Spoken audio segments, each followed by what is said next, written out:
Okay, well, my name is Michelle Gauguin, and I was raised in a fairly good home. My parents both worked, and I had a good childhood.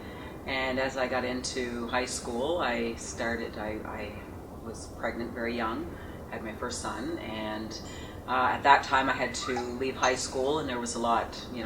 Back then it was frowned upon to have a child at 17, but I kept the child and raised him the best that I could, and I started to get into a little bit of alcohol, and I kind of, instead of it being weekends, it started being kind of every 3 or 4 days, and then I noticed every evening I was kind of needing a glass of wine or a couple of beer, and went on and got married, and from there, had a second child, and 10 years later, I had 4 boys, and I ended up dating somebody who was kind of a bit of a partier, and I had drank so much for so long that it was boring to me.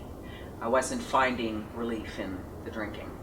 So I started to experiment a little bit with cocaine, and I went from cocaine to crack cocaine, which is smoking it in a pipe. And from that first puff off the pipe, it took me, and just kind of made me feel that everything was better now, for the time being anyway. And I ended up placing all my children with their father about 3 years into my crack addiction. And 5 years ago, I was living on the streets with no home, nothing. I had lost everything, and I weighed about 92 pounds at most. Got into a few, gangs here and there. I sold drugs. I ran with the worst of them. And then my father took ill, and my father was my best friend in the whole world. And once he took ill, I blamed a lot of that on myself because he worried sick about me. But he was an alcoholic also, so he understood me, never judged me. Didn't matter if it was 2 in the morning, 4 in the morning, I could always call and he was there. So when he got sick and was diagnosed with lung cancer and placed in palliative care in the hospital, I no longer had my best friend there. And I just said, enough's enough. I don't care. I didn't care about anything at that point.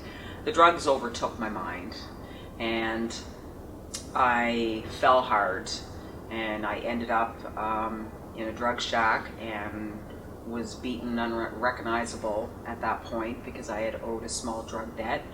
And after that, which would be about 3.5 years ago, I realized, because my oldest son will be 22 Friday, and he come to my rescue as always, and begged me to please just get some help and do whatever I had to do to, better myself. So I started volunteering a little bit at Romero House and working on my health. I started gaining weight. I went to the regional hospital and told them I was crazy because I really thought I was crazy.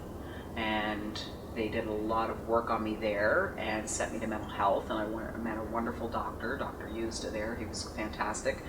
And I was diagnosed bipolar and properly medicated. And after that, things really started to turn around for me. I started putting weight on and looking healthy enough to go out and seek employment somewhere. But I became very involved with the Stone Church. And the Stone Church worked with me for about 6 months. And then I actually started working with the Sunday school children on Sundays and built myself up to my own class. And I taught Sunday school for a year and continued to volunteer. And at the same time, I kept going to see Brenda. I went 3 times because I had heard so much about Power Up. And I had been going to the St. John Chaplaincy at the time, which is now closed, but at that time there was Post-its on the wall everywhere. And I was reading it and thought, wow, I really like this. There's something about this. And she knew I wasn't quite ready, and I approached her twice. And the third time I approached her with my application, she granted me the seat. And So I went in and I took Power Up, and it was fabulous, fantastic. It was just amazing to see how well 12 women could go and sit in one room and bond the way that we did, learn about ourselves the way that we did, everything from financing to budgeting to healthy relationships, unhealthy relationships, a little bit about cooking, consumerism, but most of all, leadership. And I didn't realize that a lot of the classes that I was leading the class, and I was a good spokesperson, and people liked me. And Brenda Murphy used to say, you have a shine about you, Michelle, and you're going to go places with that shine. So I laughed first, and as we got going through class, on graduation day, I was offered a seat through the St. John Loan Fund for the program called Assets. And I went on to Assets, but at the same time I applied at Tim Hortons. And I had to apply a couple of times because I hadn't heard back, but my mother is the type of mother to call me and say, Michelle, phone them. So I phoned and got an interview and was hired right away. And I went from front counter staff to supervisor within 6 weeks, and then within 1 year I went to assistant management. And now I'm still currently there, but I've actually had a phenomenal offer with Irving, and I think I might take it. It's a really good position with excellent benefits and pension and you name it. I don't even know how I fell upon this, but I did. So yeah, things have really gone from being on the street and being, I did everything from stealing to prostitution to you name it, frauding people, just anything to get my drugs and find a safe place to sleep, and eat in the meantime, clothes, whatever girls need.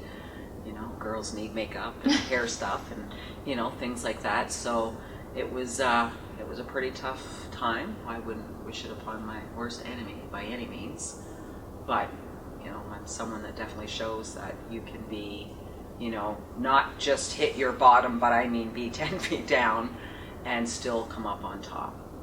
Now I still volunteer. I have a wonderful relationship with all 4 of my children. My 19-year-old son, Kyle, he lives with me and he works for Tim Hortons. We, share the costs of rent and things like that, and we have just had a fantastic time over this last year, and I'm very happy and healthy and well on my way to success. And I'll be 40 in February, so I consider myself very lucky, very, very lucky. Our community is not truly great until it is great for every woman.